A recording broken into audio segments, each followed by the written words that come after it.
The vast conference hall hummed with alien chatter, its crystalline walls reflecting an array of strange beings from across the galaxy. Lieutenant Jay Huang stood alone, representing Earth, surrounded by delegates whose appearances defied human imagination. Some were tall and translucent, others compact and metallic, but all shared one thing in common. They viewed humans with mild amusement and barely concealed contempt.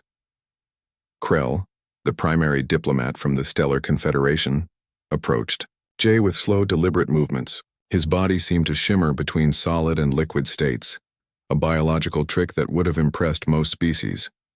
But Jay remained calm, his years of military and athletic training keeping his posture steady. "So," Krell's translator crackled, "you are the human representative. We have heard interesting stories about your species." Jay knew exactly what they meant. Humans were considered the newcomers, the wild cards of the galactic community. Their sports, their competitive nature, their seemingly chaotic approach to problem-solving, all of these were subjects of ridicule among more advanced civilizations. The conference room contained delegates from 17 different star systems. Holographic displays flickered with data streams, showing complex diplomatic negotiations. But beneath the professional veneer there was an undercurrent of mockery directed specifically at humans.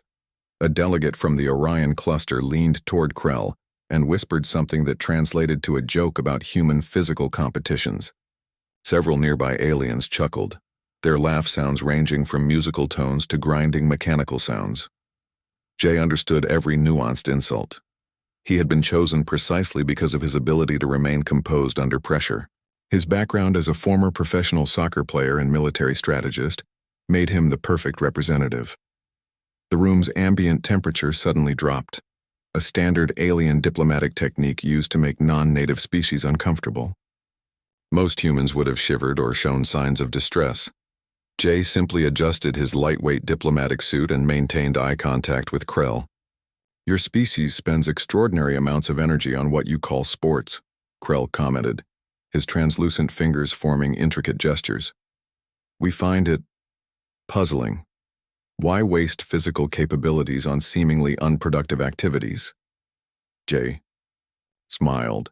It was not a nervous smile, but one of quiet confidence. "Every physical challenge humans undertake teaches us something about ourselves and our capabilities." The room fell silent. Such a direct response was unexpected. Krell's body shifted, color slightly, a sign of surprise among his species. He had anticipated a defensive or apologetic response. Instead, this human stood before the most advanced civilizations in the galaxy and spoke with genuine conviction. Other delegates began paying closer attention. The human's demeanor was different. While most species approached diplomatic meetings with calculated diplomacy, this representative seemed to radiate an unexplained energy. "We would be interested," Krell said carefully, "in understanding how your athletic pursuits contribute to your species' development." Jay knew this was more than a casual question. It was a challenge, a preliminary probe into human potential. Somewhere in this moment, the foundation of a much larger interaction was being laid.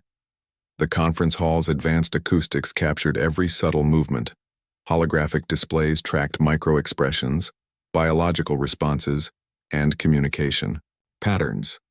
To the advanced sensors, Jay appeared remarkably stable, his heart rate, breathing, and neural responses showing remarkable control. Outside the conference hall, Earth's diplomatic team watched the interaction through carefully monitored feeds. They had selected Jay knowing he represented something fundamental about humanity, an ability to remain calm, adaptive, and confident, even when surrounded by potential skepticism. As Krell waited for a response, the entire room seemed to hold its collective breath. No one expected the conversation that was about to unfold, a discussion that would ultimately challenge everything the Stellar Confederation believed about human potential. Jay took a small step forward, his movement deliberate and controlled. "Let me explain," he said simply, "how humans transform challenges into opportunities." The diplomatic chamber buzzed with tension after Jay's initial presentation. Krell, still processing the unexpected depth of human potential, decided to issue a formal challenge that would definitively prove alien superiority. A comprehensive competition, Krell announced, his translucent body pulsing with an almost electric excitement, will determine the true capabilities of human physical and mental performance. Seung-min, sitting among the Earth delegation, watched carefully.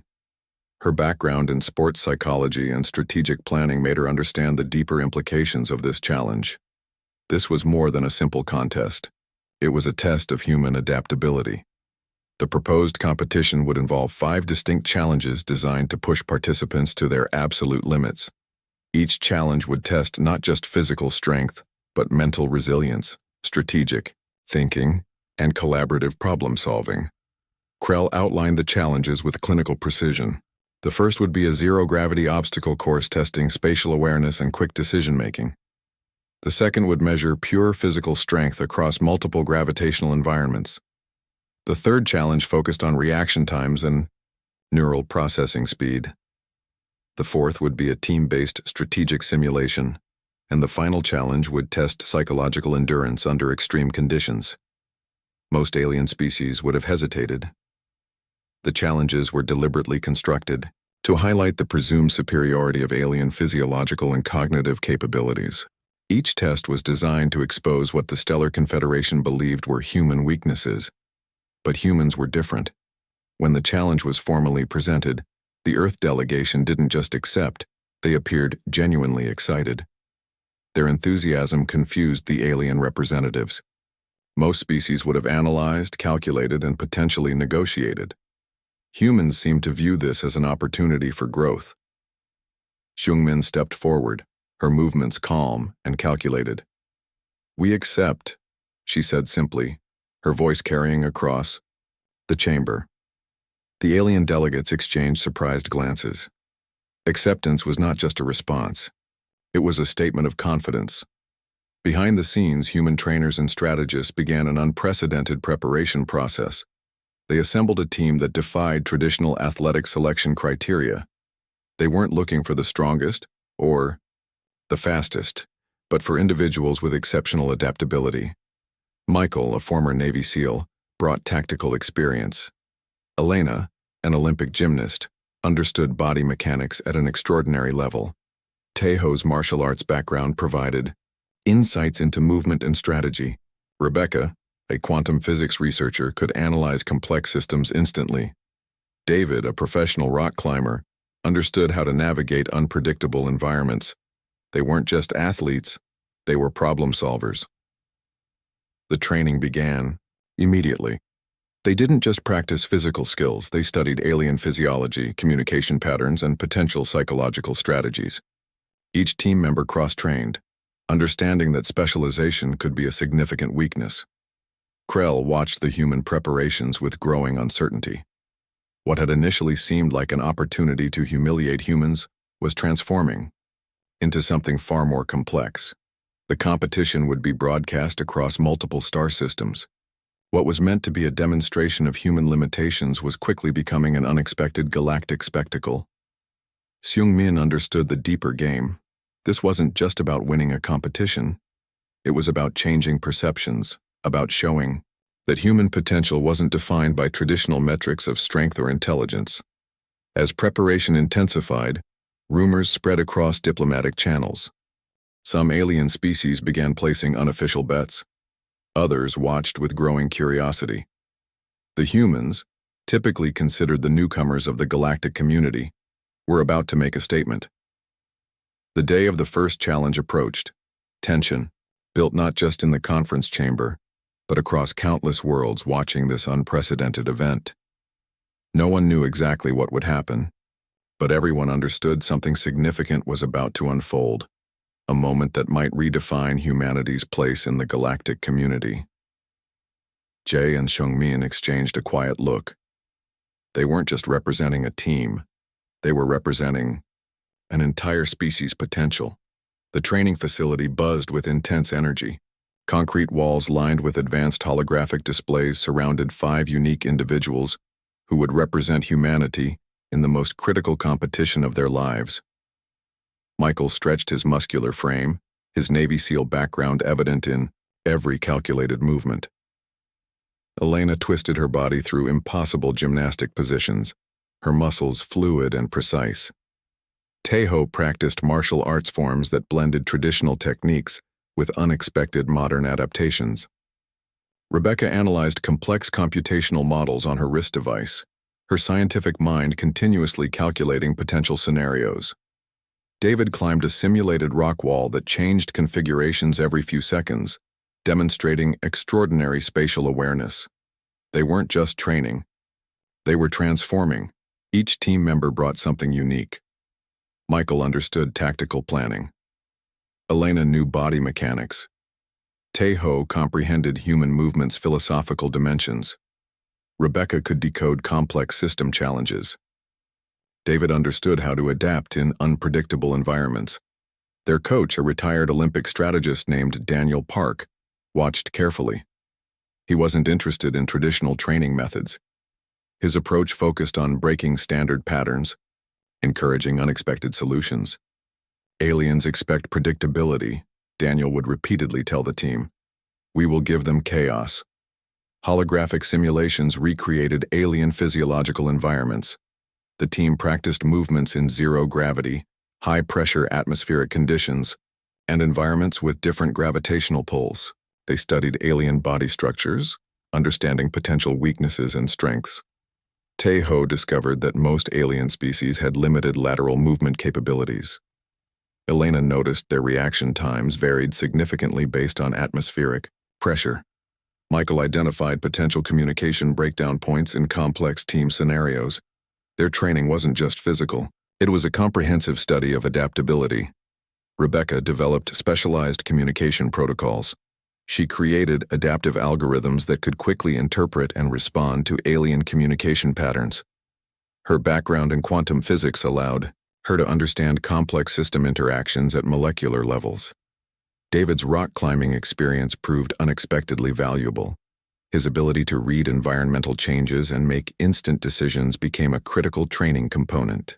He taught the team how to read subtle environmental cues and adapt instantly. The team practiced together, their movements becoming synchronized. They weren't just individual athletes. They were a unified organism capable of incredible collective performance. Alien observation drones occasionally swept past the training facility. The team would deliberately show partial training sequences, creating intentional confusion about their true capabilities.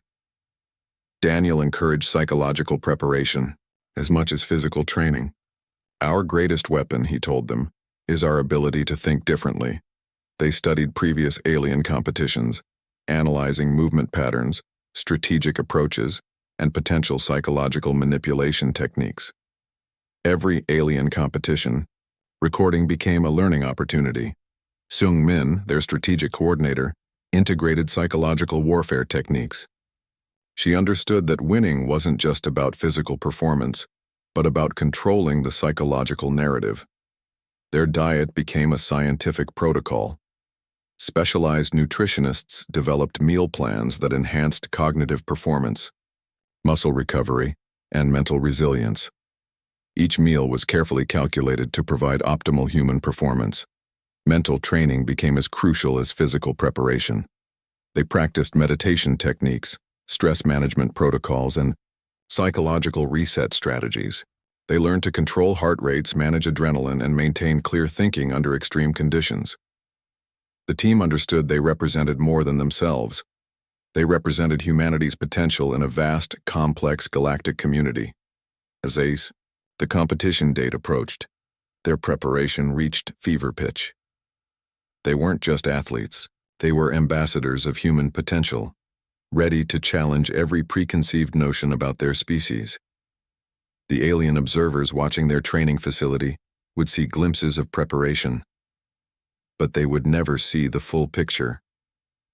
Humanity was preparing to surprise the galaxy, and they were ready. The massive circular arena glowed with artificial starlight, its surface constantly shifting between metallic and crystalline textures. Thousands of alien species watched through holographic transmissions, their collective anticipation creating a palpable energy that seemed to vibrate through the atmosphere. Xiongmin led the human team, her posture calm and confident. Behind her, Michael, Elena, Tejo, Rebecca, and David stood in perfect formation. Their matching silver uniforms reflected the arena's complex lighting, making them look almost ethereal. Krell announced the first challenge, a zero-gravity obstacle course that would test spatial awareness, reaction time, and strategic navigation. Previous alien teams had completed the course using precise, calculated movements. The humans approached it differently. When the starting signal activated, instead of following expected paths, the team moved like a living, breathing organism. Elena's gymnastic background allowed her to twist through impossible angles. Michael's tactical training helped him identify the fastest routes. Taiho's martial arts skills transformed movement into an art form. The alien spectators went silent. This wasn't how any previous team had approached the challenge. Rebecca used her quantum computational skills to predict obstacle movements milliseconds before they occurred. David's rock climbing experience allowed him to use momentum in ways no alien had ever conceived. They weren't just completing the course. They were rewriting its entire understanding. The second challenge tested pure physical strength across multiple gravitational environments. Most alien teams approached this with robotic precision. The human team treated it like a complex dance, their movements fluid and adaptive. Tejo demonstrated how human muscle groups could work in unexpected harmony. Michael's strength wasn't just about raw power, but about strategic energy distribution. Elena's flexibility allowed her to generate force from angles previously considered impossible. The third challenge focused on reaction times and neural processing. Alien scientists had designed tests that had previously overwhelmed every competing species. The humans transformed the challenge into a collaborative problem-solving exercise. Rebecca's computational skills allowed split-second calculations. David's spatial awareness helped the team predict and counter complex movement patterns. They moved not as individuals, but as a unified system. The fourth challenge was a team-based strategic simulation. While previous teams had approached this with rigid pre-programmed strategies, the humans introduced an element of controlled chaos. They communicated through subtle body language, adjusted strategies in milliseconds, and responded to changing environments with unprecedented flexibility. What looked like random movement was actually a highly sophisticated communication system. The final psychological endurance test was designed to break participants mentally. Previous teams had always surrendered, overwhelmed by complex sensory inputs and psychological pressures. The human team did something extraordinary. Instead of fighting the psychological pressure, they embraced it. They found moments of calm within chaos, turned mental challenges into opportunities for growth. Krell watched in growing disbelief. The humans weren't just competing, they were redefining the entire concept of competition. As each challenge concluded, the alien audience's reaction transformed. Initial mockery turned to confusion, then to a strange mixture of respect and fear. These humans were introducing something entirely new. They approached a challenge that wasn't about winning, but about continuous adaptation. The scoreboard became almost irrelevant. What mattered was how the humans transformed each challenge from a test of ability into an opportunity for understanding. When the final results were announced, the humans hadn't just won. They had completely redefined the parameters of competition. Xiongmin stepped forward, her team behind her. No dramatic celebration, no excessive emotion, just a quiet, confident acknowledgement of their performance. The arena fell silent. Something fundamental had changed in the galactic understanding of potential, of competition, of what it meant to truly succeed. Krell realized this was more than a competition. This was a message from humanity to the universe. We are here. We are different and we are ready. The arena fell silent as the final results flickered across massive holographic displays. Humans had not just won. They had redefined victory itself. Krell stood motionless, his translucent body shifting between shades of confusion and respect. Xiongmin approached the central platform, her team forming a tight, unified formation behind her. No celebration, no dramatic gestures, just quiet, confident presence. Competition is not about defeating others, she said simply, her voice carrying across the massive chamber. It's about understanding potential. The alien delegates exchanged bewildered glances. This wasn't the typical victory speech. This was something entirely different. Rebecca stepped forward, her scientific mind breaking down their performance. We didn't just complete challenges, she explained. We transformed them into opportunities for learning and adaptation. Michael, with his military background, added another perspective. Every obstacle is a chance to understand yourself and your team better. Elena's gymnastic precision had been key in multiple challenges. Her movements during the competition had been more than physical performance. They were a complex language of human potential. Tejo demonstrated how their martial arts training wasn't about fighting, but about understanding movement, energy, and connection. David's rock climbing experience showed how humans could turn unpredictable environments into opportunities. The Stellar Confederation's representatives realized something profound was happening. This wasn't just a competition victory, this was a fundamental reimagining of what competition could mean. Krell approached Seung-min, his body language showing a mixture of respect and genuine curiosity. How did you transform challenges so completely? He asked. Seung-min smiled. We don't see challenges as obstacles. We see them as conversations waiting to happen. The translation systems struggled to capture the depth of her statement. It wasn't just words, it was a philosophy. Holographic replays began showing highlights of human performance. Alien scientists started analyzing every movement, every strategy. What had seemed like chaos was actually a sophisticated system of collective intelligence. News spread across multiple star systems. Diplomatic channels buzzed with discussions about this unexpected human performance. Species that had previously dismissed humans as irrelevant now watched with intense interest. The human team didn't celebrate traditionally. They gathered in a tight circle, their body language showing deep mutual respect and understanding. They had done something more than win a competition. They had represented their entire species.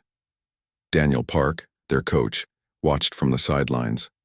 His strategy had been simple: prepare them not just as athletes, but as comprehensive problem solvers. Diplomatic protocols began shifting.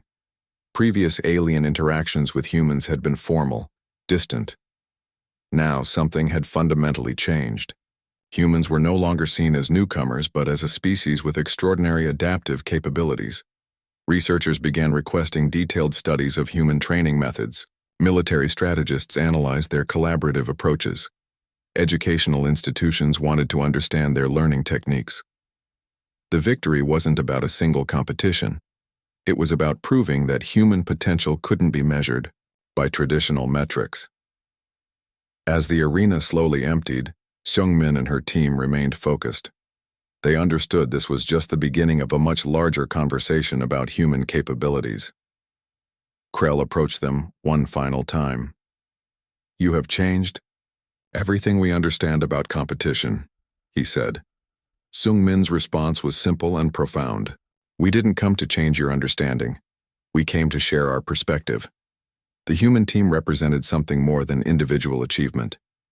They represented humanity's core strength, the ability to adapt, to learn, to transform challenges into opportunities. As they left the arena, the galaxy watched. Something significant had happened. Humanity had just introduced itself to the universe, not through weapons or technology, but through the universal language of human potential.